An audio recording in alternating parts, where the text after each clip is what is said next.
Does anybody want a peanut?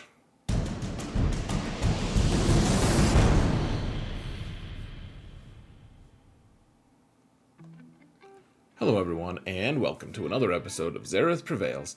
Today, guys, I want to talk about my top 20 characters that want to be at Relic 8. Now, a lot of characters would look attractive at Relic 8, but there are a couple rules of thumb I want to go over as well, right quick, before we jump into this. So, the first one is going to be Galactic Legends for obvious reasons. There is one rule that they have. I'll show you guys it. They have one ability that they share, and it increases all of their stats dramatically every time you add a relic level. So you want that, and plus they also almost all of them deal with mastery, and mastery is the stat. Those are the stats that you get for when you add relics. So you can even see the backdrop here, Relic 8 on all my guys. I'm backing it up. So there is that.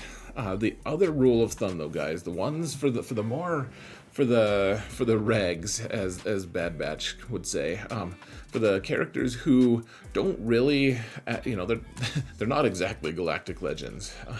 They have different criteria. So basically, it's the characters who either want additional survival or additional offense. They're the characters who don't care as much about speed, because relics don't add speed, and so like the various special characters, support characters, they're very special as well. I don't know why I said special, but the support characters a lot of times have survival mechanics.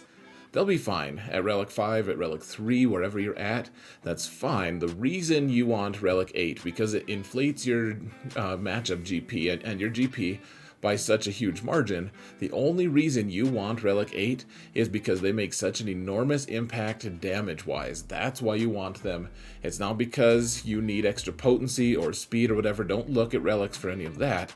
Just survivability and damage dealing. Those are the two things. And so, like, support characters like Thrawn, like, cool, I have Relic 6 because I needed him to unlock Sith Eternal, but Relic 7 isn't necessary. Similar to Watt, frankly. Watt, it needs Relic 7 now because of Kenobi, but we don't need him farther than that. So, damage dealers are more attractive, and some tanks kind of take a back burner. So, without further ado, guys, let's talk about this.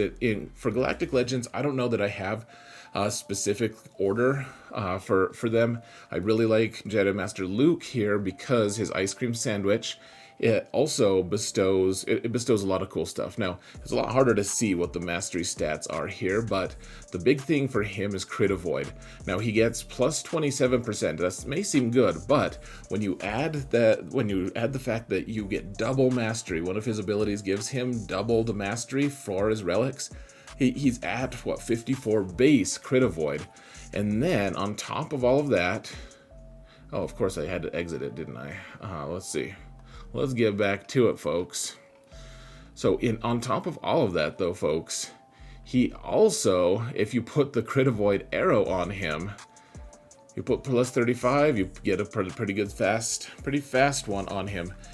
He's not getting crit by very many characters, and that crit avoid is really good for damage mitigation, etc. He is just a pretty cool character to put relics on. What can I say? Now, the thing that all of them want this for is in the Galactic Legend thing. Now, so they all share this one ability. This unit has plus 10% max health and max protection per relic amplifier level. So, so extra health and protection, and the damage they receive is decreased by 30. I don't think that actually counts for per relic amplifier, but they get health and protection for it. They also have their mastery, which, as I said, is, the mastery manipulation. It's very important stuff for them. So Rey, obviously, she wants it. She benefits most, I think, because she's going to be doing damage. You can see that I have her with offense set, and more than ever, in my opinion, sure, in 5v5, you want her to have some health mods, but I do like the damage mods, especially in 3v3, because she can she'll just take people out, and having those extra relic levels, she's going to gain more damage. She's going to be able to do more things with it. She's just better at Relic 8. Tougher to kill. She's already a pain to kill. She becomes more of a pain later, and because her stats go so high, you can actually mold her into to be able to do some really crazy stuff. In addition, her lifeblood also gives that bonus protection to allies. So every time you increase her health, which more relic levels increase her health, that also though it gives her bonus, or her it gives bonus protection based on her health, and so that increases the stats for everyone, or at least the stats of the bonus protection. So every relic level she's going to get better. Obviously her offense is going to get more insane. It's just a no-brainer for me. Now Kylo is one who manipulates his mastery in a really obvious way. And all you guys will have to watch other videos to actually understand that. I'm not going to sit here, hold your hand, and explain it to you, because we've got other characters to discuss. But he has a really great way of manipulating his mastery, and that only comes from adding more relic levels. So he is a pretty obvious one. You can see I have him modded for offense just because, the best way to mod him is with speed. Frankly, that's the most killer way to do it. But if you don't want to spend your very, very best speed mods on some random unaligned Force user guy who can't decide if he likes his helmet or not, I would recommend, I don't know, giving him less. My mods are pretty mediocre, if we're just being honest, but give him that extra damage, and it's going to really interact very nicely with all of his mastery increases. It really does. Makes the Sith tank, or the Sith raid, and the tank raid, the Sith tank, that's the next raid. They're just going to smash them together. So, gosh, I'm so stupid. So we have, I think he was my first Relic 8. I regret it 0. He is almost a no-brainer. So, Sith Eternal, in a way, he's the one who matters the least, for Relic 8, because you want him to be healthy. Like, you want him, his two primary stats that he really wants are going to be health, and they're going to be speed, and everything else is kind of superfluous to it. So, yes, he can manipulate his mastery, he can do all that stuff. Relic 8 does help with that, absolutely. So, he stays on his little crane contraption thing for a long time, and that's fine. You can manipulate his mastery, but in a lot of ways it doesn't matter. Like, his win condition is usually get to his ultimate, push the ultimate button, push auto, or don't push auto because it's stupid to do that. But for him, it doesn't matter nearly as much. In my opinion, he would be the last Galactic Legend I would put up to Relic 8, but he still really wants Relic 8. He does, absolutely, especially because if you're Relic 8ing him, you're generally going to be facing people who have Relic 8 raise, and that's one of the current best counters he has. So, anyways, pretty decent stuff for him. I would recommend it.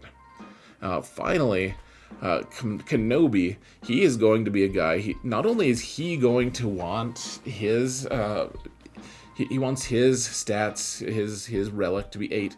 He wants all of the characters surrounding him to be Relic 8 as well, and that's just because all of their stuff, like all of his abilities, things like this, they're going to be giving each other more. They're going to be increasing each other's stats. Maybe it's this one instead. No, it's one of these. One of these things. They hand each other all kinds of mastery, and on top of that, guys, the ultimate, hold on one second. All right, the ultimate also increases their mastery forever. So once, or forever, it's stacking during their fight, and so light side allies gain a percentage of mastery stacking equal to the amount of ultimate charge used. So once he gets to 100%, which is pretty easy with him, I've seen videos, pretty easy. I'll be able to do it in a couple days, but once you get to your ultimate charge, you get 200% extra mastery. So if you're Relic 8, you're going to increase your mastery by another Relic 8 plus another Relic 8 on top of that. It is nuts. He wants all of his characters on his team to be Relic 8 frankly, it's actually a little bit insane, but that's how it is. And I think CG has hinted that we're going to need that on all of the, like, it's going to emphasize that in the next Galactic Legend and Galactic Legends following it. So those guys were obvious. These guys are slightly less obvious and yet still pretty obvious. So once again, we have a lot of attackers, a lot of people who are making impact. So General Skywalker, his increases on offense are crazy. He was already hitting really hard, and you could get his offense really high. So he's kind of a no-brainer to me. He was one of my first that I could get. He's kind of central to being able to do off-meta counters and stuff like that. So he does pretty good. I mean, all of this extra damage that he gets, it just really is pretty obvious. One of the best damage dealers in the game, one of the most resilient characters, actually, when he's leading his own squad. Just a really good character in general to put some relics on.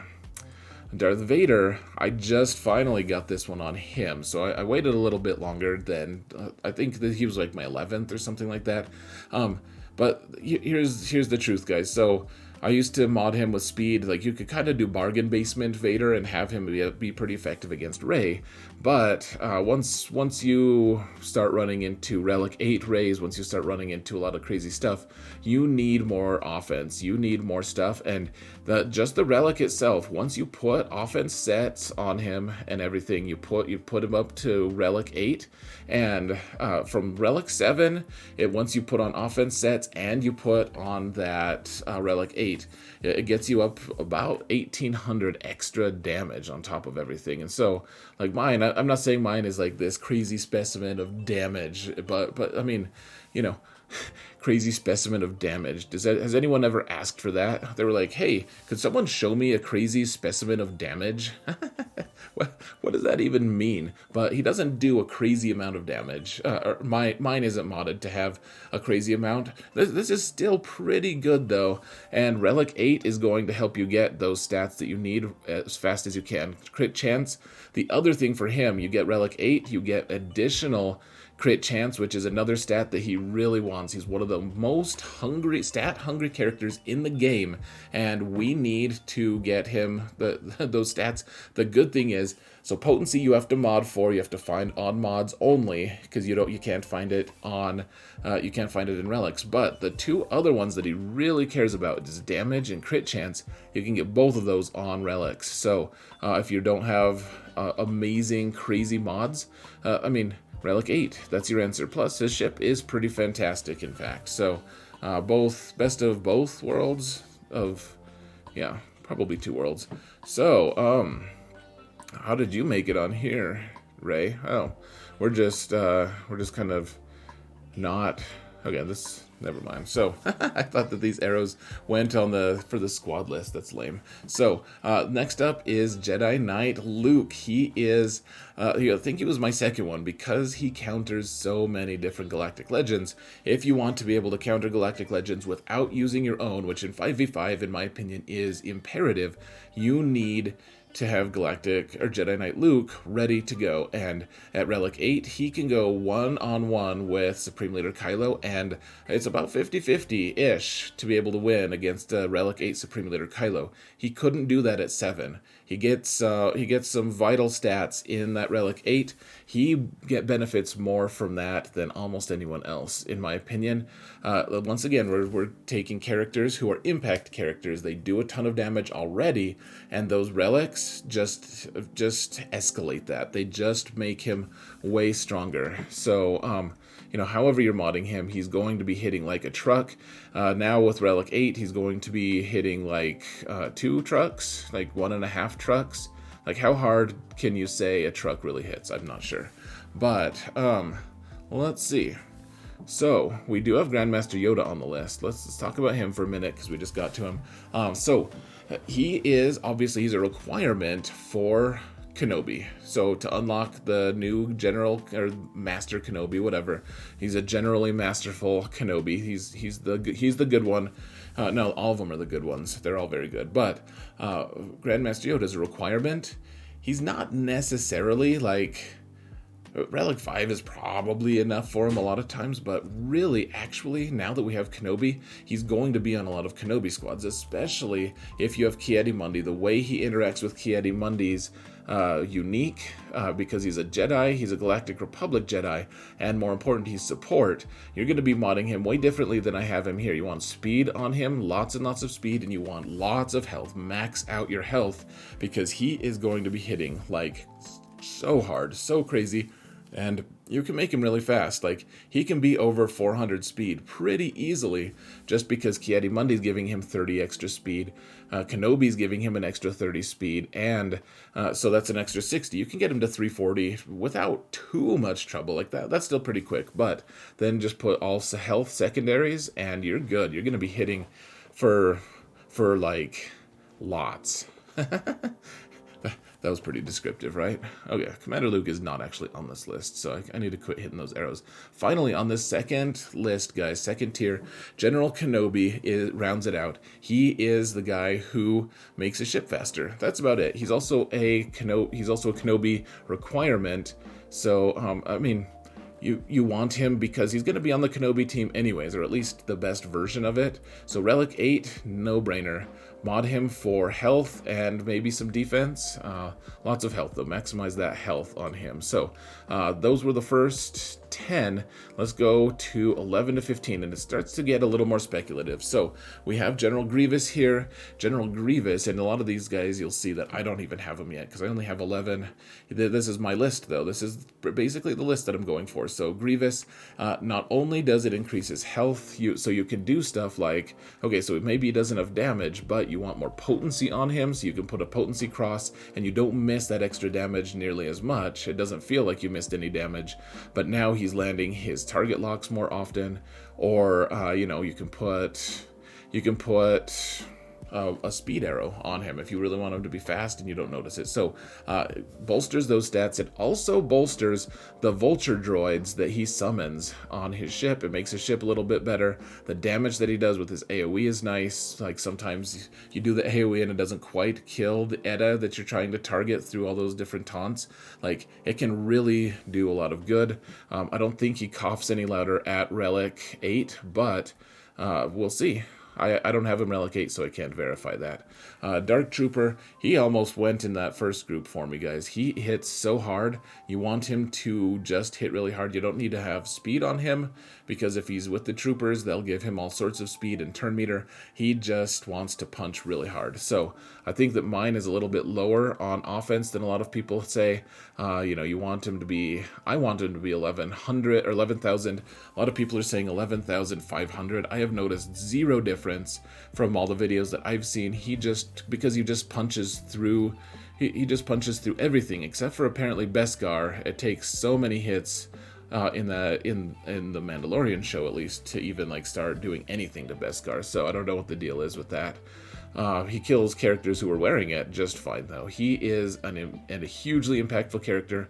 You can counter 2 different Galactic Legends with him so far. Who knows about Kenobi? I'm guessing not, because no turn meter gain from Kenobi allowed. But he's magic, guys. He is so much fun. Relic 7 him, but then sneak in a Relic 8 too while no one's looking. So Han Solo, man, he's just good. Yeah, he just shrugged. Like, what can you do about Kenobi? He just hits really hard. He's a workhorse character. He just keeps giving. You want some extra health, whatever. You're gonna gain extra damage, though. Check out all that damage you get from Relic 8, and you want that. Like, he's gonna be shooting first always, so you make him fast. You give him some relics. Relic 8 is great, and then his ship is also very relevant. He has the third best. He's part of the third best fleet, which is pretty relevant in today's game because everyone's placing 2 fleets now. Very good character to do it on. He's pure damage, but a little survivability doesn't hurt. He is going to be next for me very, very soon. I'm really excited to get him to Relic 8. Chewbacca is similar. I would hesitate to put Relic 8 on him quite this early. I do think, he's going to bolster your ship. He's going to make it harder for your characters to, everyone targets him, right? And so a little extra survivability isn't bad. He likes to do a little extra damage, especially because a lot of times you want to mod him for pure tenacity, which means his damage is a little bit lower. Having stats that give him extra damage is nice. Of course, that extra damage is pretty sweet. Of course, you're not going to have mods that really interact with it because you're generally going to have tenacity. So maybe he belongs in the next group. I would say in the top 20 though, because his ship is very important. All that extra damage from Relic 8 on the ship is very nice. So finally, rounding out this group, Relic 7 is required on Jango Fett because of Kenobi once again. But guys, Relic 7, he just destroys people. It is a sight to behold. It's super fun. And Relic 8, he destroys people plus. What does that mean? I don't know. You guys can let me know. Apparently there's a lot of things, parts of my vocabulary we need to decode at some point. But his damage is just really crazy. You want this. Look at this extra crit chance that you get though, guys. That crit chance is huge. He really struggles sometimes to crit. For whatever reason, he really struggles. And so giving him a little extra crit chance at Relic 8 is nice. If he destroys people at 7, 8, I have no regrets getting him to 7. Getting him to 8 will make you also fancier than the droves of other mindless zombies who are getting Kenobi. So get Jango up, guys. I don't think you're gonna regret it at all. And if you do, it's not my account, so I don't really care. So, all right. So Bando is a little bit. He's gonna scale really well as we continue. I know that they just announced Relic 9, which is nuts. So first off, we have his ship that we don't know how good it is. The Razor Crest. It does some things. It's cool. Like hopefully they have something else planned for it. But right now, that Razor Crest is good. It's nice to have a good pilot with them.